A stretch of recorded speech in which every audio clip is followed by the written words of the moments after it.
इस जंगल के पक्षी काफी ज्यादा बुरे थे। उन्हें मासूम बच्चे बिल्कुल भी नहीं पसंद थे। इसी वजह से जिस घर में भी उन्हें अंडा नजर आता वे उस अंडे को तोड़ देते थे। अरे नहीं नहीं, मेरे अंडे को छोड़ दो। मेरा अंडा ना तोड़ो। मेरे अंडे से मेरा मासूम सा बच्चा निकलने वाला है। हमें इस जंगल में बच्चे बिल्कुल नहीं पसंद हैं। अगर हमने तुम्हारे अंडे को छोड़ दिया तो कल को हमें और पक्षियों के अंडों को भी छोड़ना पड़ेगा। इस तरह तो हमारे जंगल में बच्चे ही बच्चे फैल जाएंगे। ना बाबा ना, हमें बच्चे नहीं चाहिए। कृपया करो, ऐसा ना करो। मेरा कोई नहीं है। मेरे पति का देहांत हो गया। बस ये अंडा ही है जिसके सहारे मैं अब तक जी रही हूँ। चुप हो जाओ बिल्कुल, और ये रोना धोना बंद करो। इस अंडे को तो हम तोड़ कर रहेंगे। तोता फिर कोमल चिड़िया के अंडे के पास आता है और वे अंडा उठाकर अंडा जोर से फेंकता है, जिसकी वजह से वे अंडा टूट जाता है। मेरा अंडा तोड़ दिया। अब मैं अकेली कैसे रहूंगी? मेरे जीने का सहारा मेरा ये अंडा था।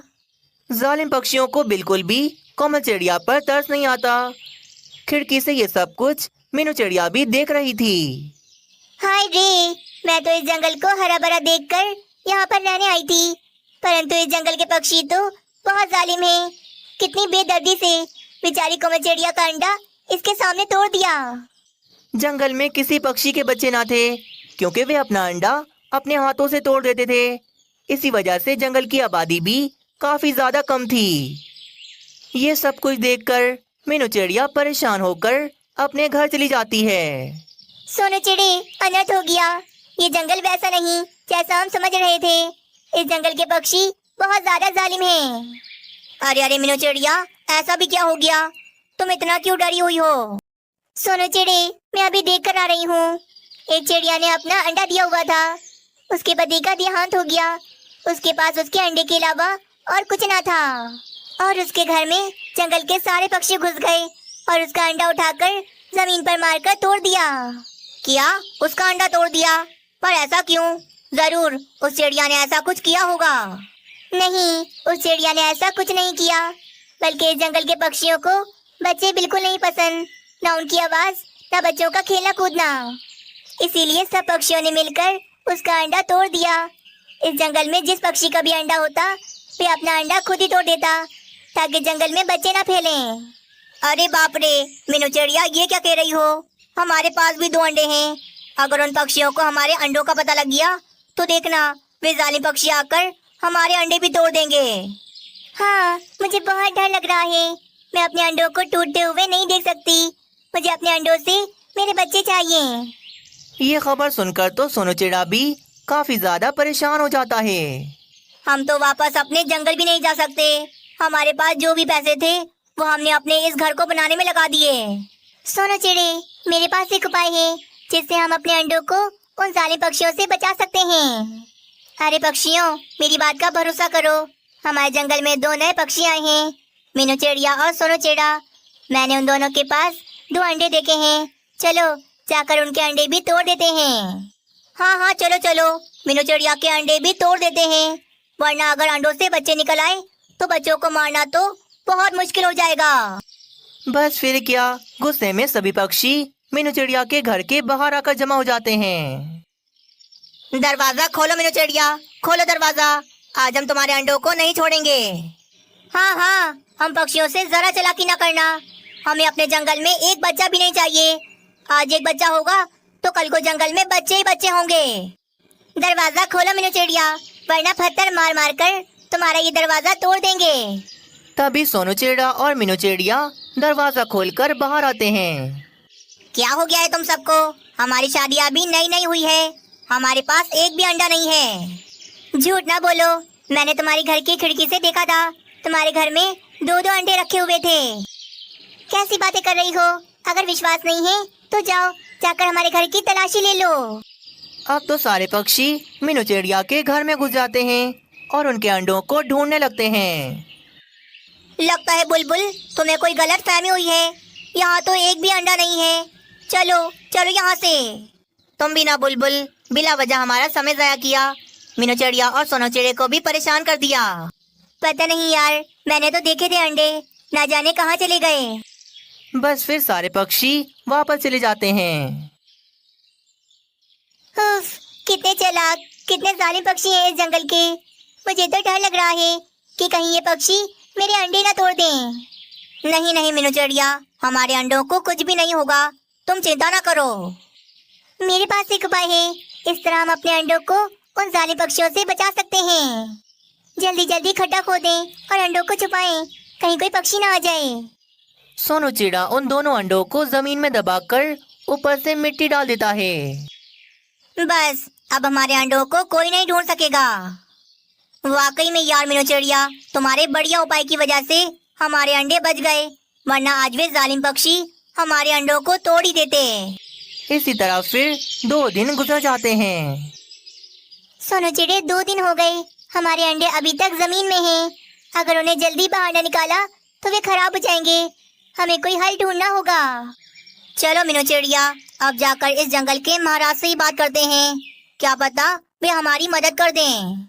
दोनों पति पत्नी ऐसा सोचकर जंगल के मिट्ठू महाराज के पास चले जाते हैं और उन्हें आकर वे सारी बात बताते हैं। क्या ऐसा कैसे हो सकता है? मेरे जंगल के पक्षी इतने जालिम कैसे हो गए? महाराज कुछ करें, मेरे अंडों को टूटने से बचा लें। चिंता न करो मीनू चिड़िया, अब मैं अपने जंगल के पक्षियों को सबक सिखा कर रहूंगा। बस फिर अगले दिन मिट्ठू महाराज जंगल में एक ऐलान करवाते हैं। सुनो सुनो पक्षियों, महाराज का संदेश है। काफी समय से महाराज की संतान नहीं हुई, इसी वजह से महाराज का राज्य अब खतरे में है। सब होशियार रहें, कुछ भी हो सकता है। चीलें भी हमला कर सकती हैं और जंगली जानवर भी। हाय रे, ऐसा कैसे हो सकता है? महाराज का राज्य खतरे में कैसे आ सकता है? अब महाराज ने ये फैसला किया है कि तुम पक्षियों के बच्चों में से किसी एक के बच्चे को वे पाल पोस कर बड़ा करेंगे और उसके बाद वे जंगल का महाराज बन जाएगा और राज्य को संभाल लेगा। ये बात सुनकर सभी पक्षी लालच में आ जाते हैं। अब तो सभी पक्षी यही चाहते थे कि उनका बच्चा बड़ा होकर मिट्ठू महाराज का राज्य संभाल ले। रानी, अब हम अपने अंडों को कभी नहीं तोड़ेंगे। हमारे अंडे से जो भी बच्चा निकलेगा हम उसे पाल पोस कर बड़ा कर लेंगे। देखना, फिर वे महाराज का राज्य संभाल लेगा। कुछ महीनों के बाद जब महिला पक्षी अंडे देती हैं, तो इस बार वे पक्षी अपने अंडों को नहीं तोड़ते। फिर थोड़ा समय और गुजर जाता है। अब सभी पक्षियों के घरों में उनके नन्हे नन्हे बच्चे थे।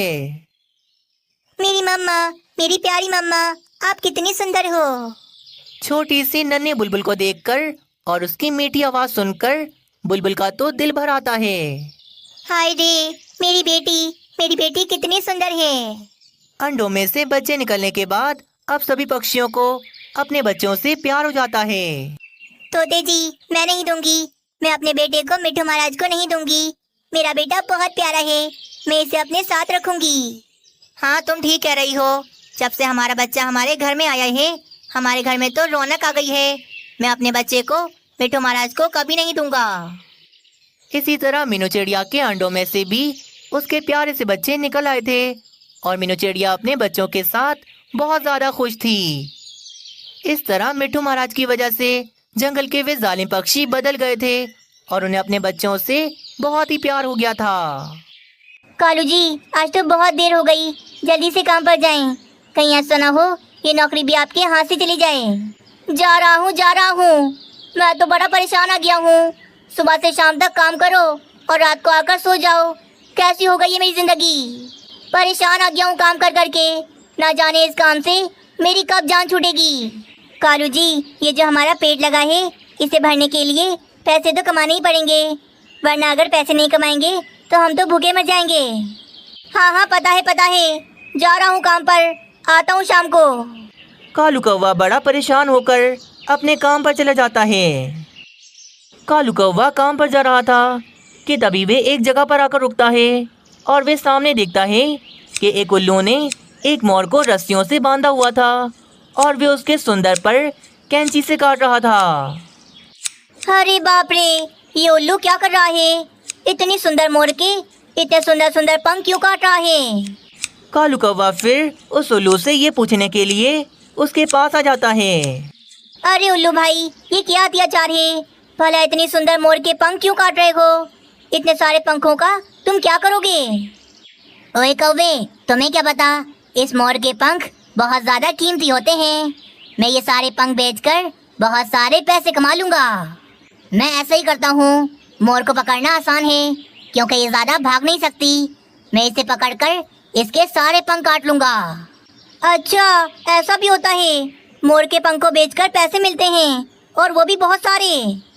हाँ कौवे, पर इससे ज्यादा पैसे रंग बिरंगे पक्षियों के पर काट कर उन्हें बेचने में हैं। पर क्या करूं, पक्षी मेरे हाथ नहीं लगते, इसीलिए मोर के ही पंख काट कर बेचता हूँ। कालू कौवा ये बात सुनकर सोच में पड़ जाता है। वे सोचता है वे भी तो ये काम कर सकता है। आगे की कहानी देखने से पहले वीडियो को एक लाइक जरूर कर दें। उल्लू भाई, मैं अगर आपकी इस काम में मदद करूं तो क्या आप मुझे पैसे दोगे? तुम मेरी मदद करोगे, पर वो कैसे? मैं लाऊंगा पक्षियों के पर। मैं रंग बिरंगे पक्षियों के पर काट काट कर आपको लाके दूंगा, और बदले में आप मुझे पैसे दे देना। अच्छा, अगर ऐसी बात है तो ये तो बहुत बढ़िया है। तो मुझे लाके दो पक्षियों के पर, मैं बदले में तुम्हें बहुत सारे पैसे दूंगा। वे उल्लू फिर कालू कौवे को अपने घर का पता बताता है। कालू कौवा फिर अपने काम पर चला जाता है और वे उल्लू दोबारा से उस मोर के पंख काटने लग जाता है। दिन गुजरता है और रात हो जाती है। रानी कौवी आराम से सो रही थी, पर कालू कौवा जागा हुआ था। चलो, आधी रात हो गई, पक्षी सारे सो गए होंगे। अब जाता हूँ और पक्षियों के मैं रंग बिरंगे पर काटता हूँ। कालू कौवा अपने घर से एक कैंची लेकर अपने घर से बाहर चला जाता है। वे फिर सबसे पहले कैंची लेकर बुलबुल के घर में आता है। लगता है बुलबुल गहरी नींद में सो रही है। चलो, मैं आराम से इसके ये पर और इसकी ये पूंछ काट लेता हूँ। कालू कौवा फिर कैंची से बुलबुल के पर काटने लगता है और वे बुलबुल के पर काट देता है। फिर वे बुलबुल की पूंछ की तरफ आता है और वे पूंछ को भी काट कर बिल्कुल अलग कर देता है। हो गया मेरा काम। अब जल्दी से किसी और पक्षी के घर जाता हूँ। बुलबुल के घर से टोकरी उठाकर उसी की टोकरी में उसके पर और उसकी पूंछ रखकर वे वहाँ से ले जाता है। वे फिर तोते के घर में आता है और उसके भी पर काट कर वे अलग कर देता है और उसकी पूंछ भी वे पूरी काट देता है। चलो, अब यहाँ तक आ गया हूँ तो इस तोती के भी पर काट लेता हूँ। वैसे भी इसकी जुबान बहुत चलती है, हर वक्त मुझे बातें सुनाती रहती है। उसी तरह कालू कौवा तोती के पर और उसकी पूंछ भी काट देता है। वे फिर टोकरी में काफी सारे पर और पूंछ लेकर उस उल्लू के पास चला जाता है। आ गया मैं आ गया उल्लू भाई। देखो, मैं कितने सारे पर और पक्षियों की कितनी सारी पूंछें लेके आया हूँ। लाओ लाओ, मेरे पैसे दो, जल्दी से मेरे पैसे दो। वाह कौवे, तुमने तो कमाल कर दिया। मुझे तो लग रहा था कि तुम आओगी नहीं, पर तुम तो वाकई में इतने सारे पर लेकर आ गए। तुम्हें पता नहीं है, इतने सारे पर बेचकर मुझे कितने सारे पैसे मिल जाएंगे। कालू कौवा फिर अपने पैसे उस उल्लू से लेकर वापस अपने घर चला जाता है। कालू जी उठ भी जाए ना, कब तक सोते रहेंगे? काम पर नहीं जाना? यार रानी, कल रात मैंने तुम्हें इतने सारे पैसे दिए, फिर भी मुझे काम पर जाने का बोल रही हो। मैंने नहीं जाना काम पर, मैं बस सोता रहूंगा अब। उधर जंगल में तो बुलबुल बहुत ज्यादा रो रही थी क्योंकि उसका तो हाल से बेहाल हो गया था। ये मेरे साथ क्या हो गया? रात ही रात में ये मेरे साथ क्या हो गया? मेरे पर, मेरी पूंछ सब काट के ले गया। मैंने क्या बिगाड़ा था किसी का? मेरे साथ ऐसा क्यों किया? अरे अरे, अब ये सब भी होगा हमारे जंगल में। पक्षियों के पर और उनकी पूंछ भी महफूज नहीं। मेरे तो समझ में नहीं आ रहा, ऐसा काम भला कौन कर सकता है? किसी को ऐसा करने से क्या ही मिलेगा? मुझे तो ऐसा लगता है बुलबुल ने किसी से लड़ाई की होगी, तभी उसने गुस्से में आकर अपना बदला लिया और बुलबुल तुम्हारा ये हाल कर दिया। नहीं, मैंने किसी से कोई लड़ाई नहीं की। मैं तो सबके साथ बहुत अच्छे से रहती हूँ।